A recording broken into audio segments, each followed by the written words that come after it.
How will this draft class in 2023 affect the Jaguars? Does it change them on offense or defense? I'll answer that in just a second here on Locked On Jaguars.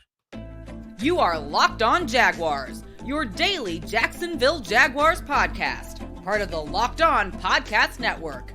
Your team every day.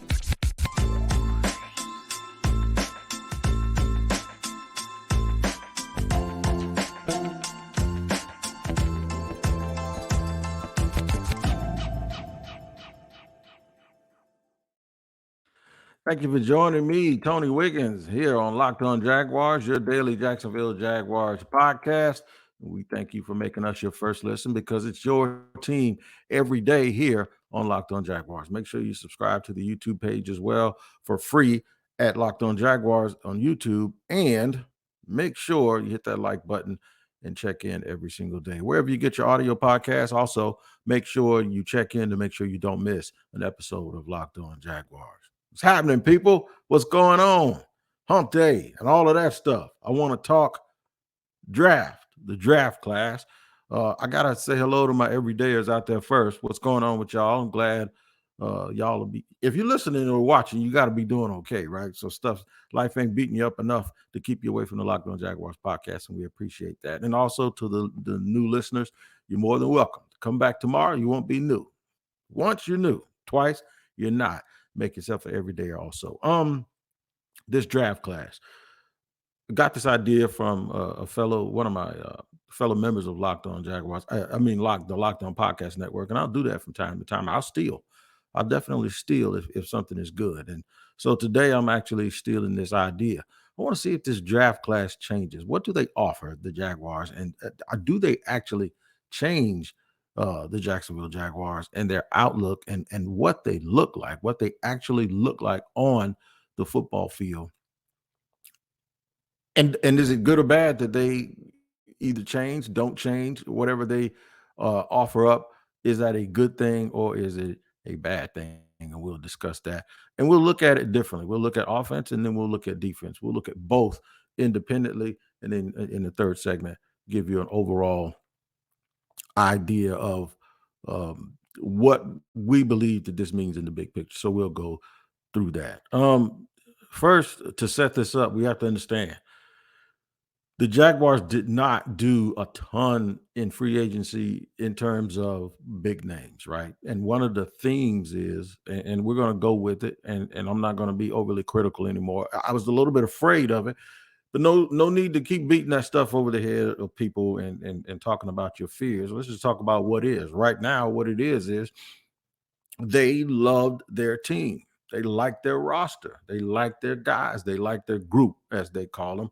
And to hear Doug say that, to hear Trent say it, and Trent said we're not done building our roster, but just the other day at the presser for the voluntary off-season program, Doug said we'll continue to look if we think something is of value. We're not just going to do things just to do it, basically on paraphrasing. We're not going to just do things just to do it. We'll look and we'll find out if there are things out there that are valuable, if someone can really, really help us and this, that, and the third. So when you hear that, it really sounds like they actually do like their group and they like their starters and they like the guys that they're bringing back with the addition of Calvin Ridley and some of the upgrades that they made in the draft as far as their depth is concerned. So I don't think the draft class as a whole is going to absolutely change the Jaguars this year, right? On defense, I believe it gives them some depth. I think the biggest thing that's going to happen is they're going to challenge some of those guys that are in the too deep.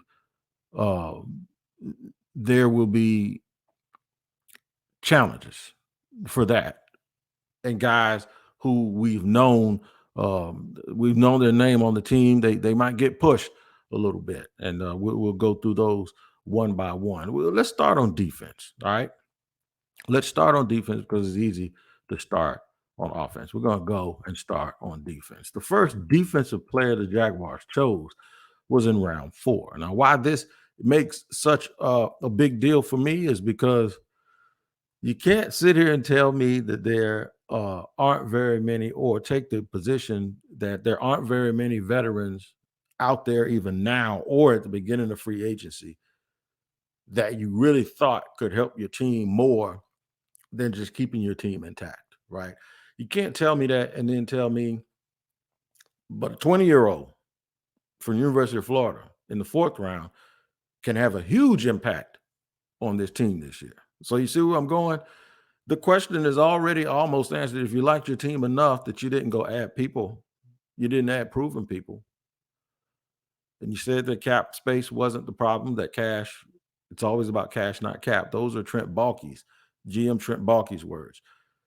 Then to fully expect a rookie on that side of the ball, when your first rookie, your first player picked on the defensive side of the ball was in round 4. And then you hit it again in round 5, round 6, well, twice in round 5. The next 4 players starting in round 4, you had 2 fourth-round picks and 2 fifth-round picks. That's where you got your defensive guys from, and then you tap back into it later on in the secondary with Christian Braswell and Eric Hallett. So, um, and then some guys at the very end, like Derek Parrish he's going to play offense though. He's going to play fullback or whatever they're going to play him at. So for me, it's just a big question of how much can you really, really, really affect the impact, and how much can you really expect it to impact since this team really, whether we think they had holes or not, they don't believe that they had a significant amount of holes on offense. So how much can a guy like that really impact the starters when really it screams that they're hoping to hit on something if something does, or some player does appear on the defensive side, to be able to just do way more than his draft status suggests, then to me that's what they're really going to depend on. So as we look at the defensive side here, I'm going to go through some names real quick. Ventrell Miller, we talked about Mr. Miller yesterday. Is a Miller time. I do think that he does have some impact, and uh, I do think that he'll have some impact on their ability to have someone that they can plug in case they have injuries, somebody that's going to really push someone to tell um those guys that are in front of them, look, hey, you got to play. I think Ventrell Miller particularly makes Shaq Quarterman, uh hopefully it raises his level of play. I think Tyler Lacey has a chance as a spot player, especially with Dewan Smoot not being out. I think he has a spot player. Yasir Abdullah to me is the wild card, because if he can get some pass rush in certain situations and provide a lot of speed, and he's a different built guy than they've had on this team, where they're just, to me, they're screaming at, we're just going to do it at all costs, to hell with traits and size and all of that stuff. We just need guys who can go and chase the quarterback, and he can really, really do that. And Pete Prisco had him as one of his better than guys too. So that's something to watch out for. Antonio Johnson slid in the draft. I have absolutely no why. I don't know why he did, but because Antonio Johnson did slide a little bit in the draft, he has a chance, and he's sitting in a sweet spot to really learn from the guys in front of him. So what this gives you is it gives you athletic future guys that you can depend on depth-wise, that'll help you make decisions on other guys in the future. I don't believe, however, that any of those guys makes this defense changed or look a little bit different. We'll do the offense in segment 2, and then after we do the offense, we'll give you everything in a nutshell and kind of tie a bow on this entire subject. We'll do it in just a second here on Locked On Jaguars, after I let you know about today's sponsor. And you know who that is, man. That is absolutely my favorite. And it is, today's sponsor is FanDuel. That's right. FanDuel is the place to be, man. These NBA playoffs are predictable. Can Boston make a comeback? I don't know, man, but I tell you what, right now, new customers can get a no sweat first bet up to $1,000. That's right. That's $1,000 back in bonus bets if your first bet doesn't win.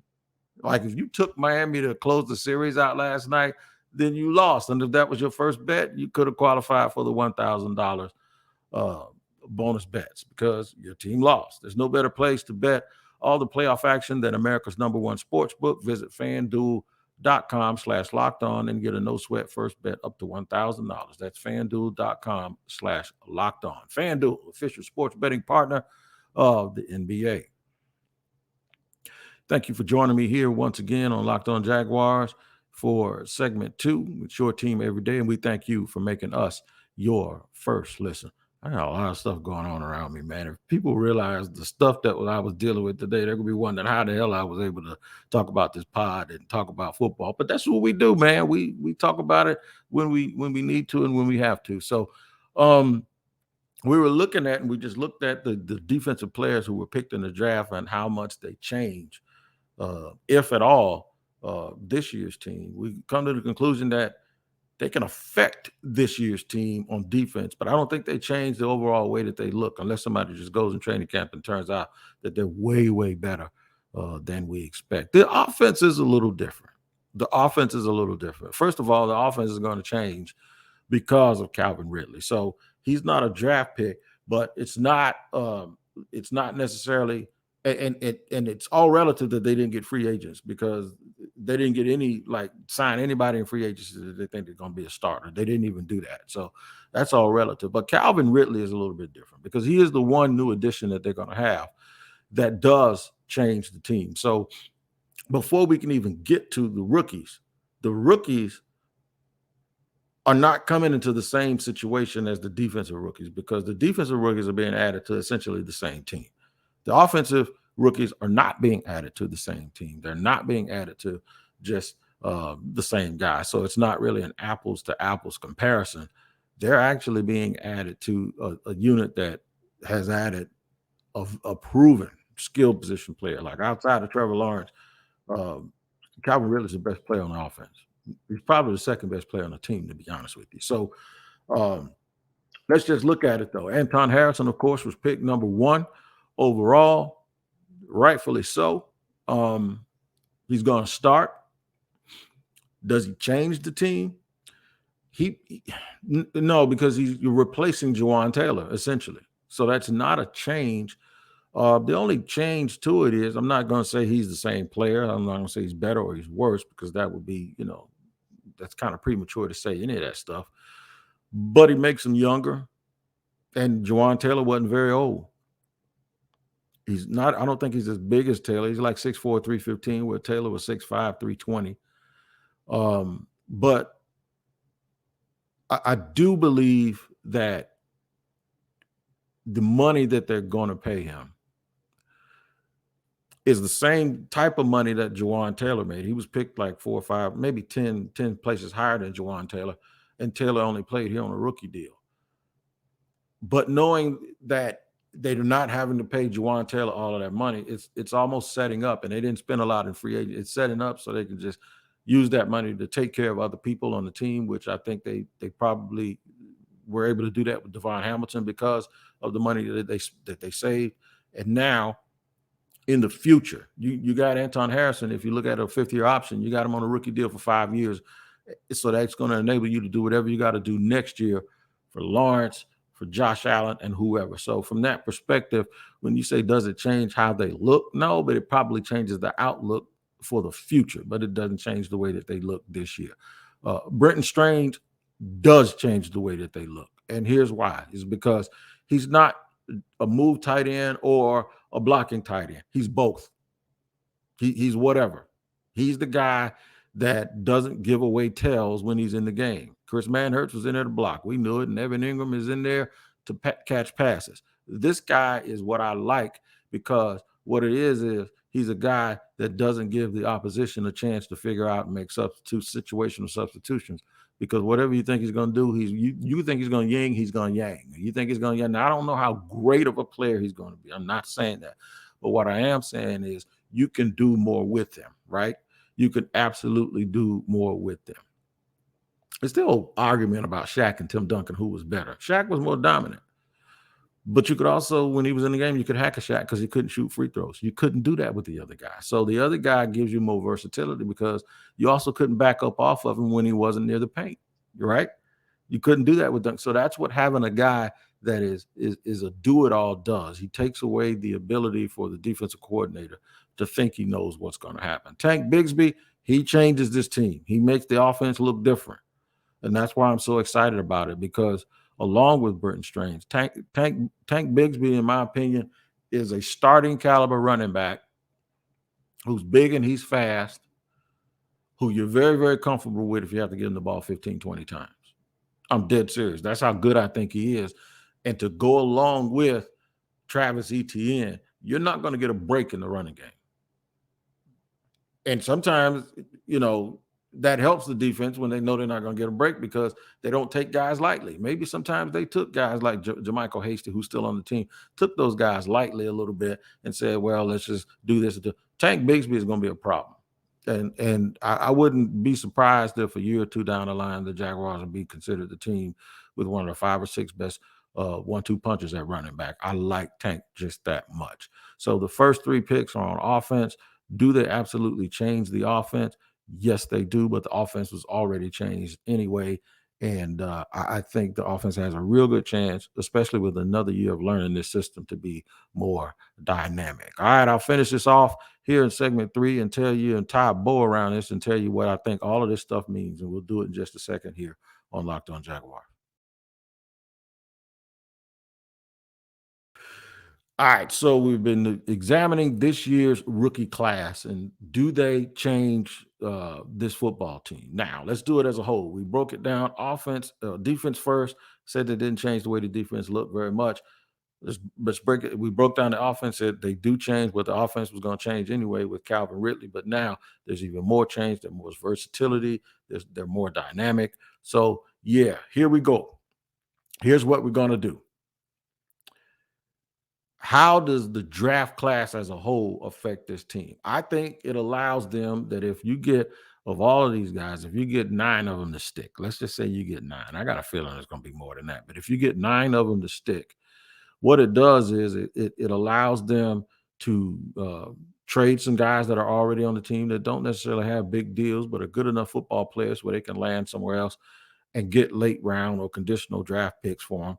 It also allows you to purge a little bit of the guys that have already been here, that are on the back end of the roster, that you can replace and keep some guys around without having to pay the larger salaries and worry about having guys on the roster that you're going to have to re-up next year, or just lose them just for nothing in free agency or some late round compensatory action. You can go ahead and make moves now and have these young guys in place and start grooming them, because it's very important now, because the Jaguars are a draft and develop team now, as you all know, because we made that extremely clear. We ain't going to argue back and forth anymore about whether it's a good idea, or was it a good idea that they didn't sign certain people or certain amounts of people or certain numbers. None of that stuff. We're done with all of that, because this is what they've decided to do. So even if it's wrong, we're going to fight about on that wrong. Like what they say in The Wire, if it's a lie, we fight on that lie. So this is what they've decided to do. So we're going to sit here and make sure that we talk about it in a positive way and try to figure out the best way for this thing to work, because that's what we do. Because this is about the fans, it is about hoping that they have success and not sitting here and nitpicking at everything that goes on. I'd rather be wrong and they be very successful, because that makes you happy, than for me to be right and then they're not successful, because that makes it all about me, and that's not what it's about. So I do think, from the sheer numbers and the fact that everybody was saying that this wasn't a good draft, I think the Jaguars were able to get some value at spots and give some guys an opportunity to come in here and really make this club and be a part of the future of this team. If you're a draft and develop team, well, you can't develop people if you don't draft them.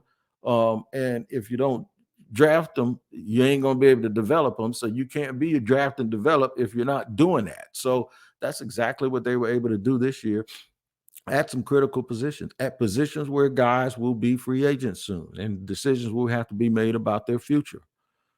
Um, Antonio Johnson is really Antonio Johnson, Ventrell, and Lacey. Those are the real picks on defense that I think, if those guys are not forced to do too many things early, but are able to learn and build, They can have Ventrell Miller can have, and I mentioned this yesterday, even though Philly won a whole bunch. And normally, when we talk about stuff like this and we compare our team to a winner, the Jaguars weren't even a playoff team. But now you can actually compare yourself to teams that got to the Super Bowl because you were 2 games away, right? Ventrell Miller can come in and do what N'Kobe Dean did last year, soak it up and learn. I would follow Foye Oluwakan around if I was him, right? And I would let Muma and Devin Lloyd know that I'm here and I'm coming and I ain't going nowhere. And I would probably go walk right in the locker room and I'd probably go over and snatch a sandwich from Shaq Quarterman to say, hey, this is what it is, dude. We fighting for everything, right? So I think being the type of player that I've heard he is, shout out to Brandon Oates from Locked On Gators, who thinks Ventrell Miller is one of the 2 best inside linebackers that ever played at school. And if that's the case, then they have the type of guy at that position that you really do want. Mr. Lacey is a big, big end. Now, you look at the numbers 6'4, 279, they got guys bigger than that. You got to see him in person and really realize and understand exactly what I'm talking about, because he's probably going to bulk up and puff up. You see him in 2 or 3 years when the inevitable happens, when he starts getting older, he's going to be bigger, right? He's going to be 290 pounds with the ability to rush the passer, set the edge, play big end, give you some versatility to slide inside on passing downs. You can never have too many guys like that. They've had guys. Ray McDonald was a guy in San Francisco that was built just like that. And a lot of times with Trent Baalke, you'll be able to find guys in his past that were built and set up just like guys, especially if those guys were successful. Tank Bigsby, if I had to say running style, I hate to do comp, but Tank Bigsby reminds me of Frank Gore. There you go. And that's another 49er guy. The one thing I do notice that, and I told people this in offseason, something I heard about the 49ers back in the day, that they look different in their uniforms back in those times. Strength and conditioning. You could already see the physical nature of the guys that they picked, along with how big you see these dudes coming back, and Cisco's all yoked up, and Rayshawn Jenkins. I think what you see is if you read the room, you can now understand what they were talking about going into the offseason and what the exit meetings were about. We got to be bigger. We got to be physical. We got to be meaner. We can't just be out here trying to do misdirection and outsmart and outflank everyone and scheme everybody up. At some point, especially when you get inside the 5-yard line, we ain't got no reason to be throwing the ball. We need to be busting people in their mouth and knocking them off the ball. If you look back at some of the games that the Jaguars struggled in or lost, even if they were close, they lost the physical battle. They lost it in Philly. Even after jumping out to a 14-0 lead, Philly started running the ball down their throat, and then they weren't able to run the ball back and be physical. So all of those games where they lost against Houston last year, the first game here in Jacksonville, which was a real ugly, this is an UG fest, basically. And Houston ended up winning, and they stopped the Jaguars on the 1-inch line. You go back to that game, and there were points when Houston ran the ball and did what they wanted to do and was a more physical football team than Jacksonville. That should not happen this year, because the Jaguars, if anything, what these picks and what the depth additions in free agency, and then what they look like now, it appears to me that they decided that they were going to make sure that the one little weakness, and that's a self-diagnosis, and that's a good one. And if that's what they did, that's fine. But it looks like to me, those little moments, those 3 or 4 plays where they had to throw because Doug maybe wasn't as confident that they were going to be able to blow people off the ball and move people around. It changes now. So a lot of the outlook on the team changes. Overall, they look different because of that added little bit of physicality. Individually, the defense, I don't think they change very much. The offense, I think they change a whole bunch. So that, to me, is going to be the impact on the team. It's almost like when you try to add team speed. You just don't go out and just get fast guys. Like, remember they had the relay team coming in here every week when Urban was here. They get the fastest guys they could run a 9 route, and they'd send him on the 9 route. And then when he didn't catch a ball, 2 weeks later, he got released and stuff like that. You fix team speed by adding good football players who are just faster than the ones that you have, not just going out and getting track stars, right? I think you add physicality. You don't just go out and get people who lift weights. You just get people who are bigger, who play a little bit more chippy, and who are a little bit more rugged, and you do it across the entire roster. So that's where I think it is, man. I think the Jaguars have changed that way. Stick with us. We'll have some more stuff for you uh, as OTAs get going. We're not, they don't let us come out but once a week, and I missed it this week, but I won't miss it next week. You guys make sure you tap into Locked On Jaguars every single day. We'll bring you more coverage, more off-season things to do with the Jacksonville Jaguars for the rest of the week. Until then, you guys take care, and we'll see you tomorrow.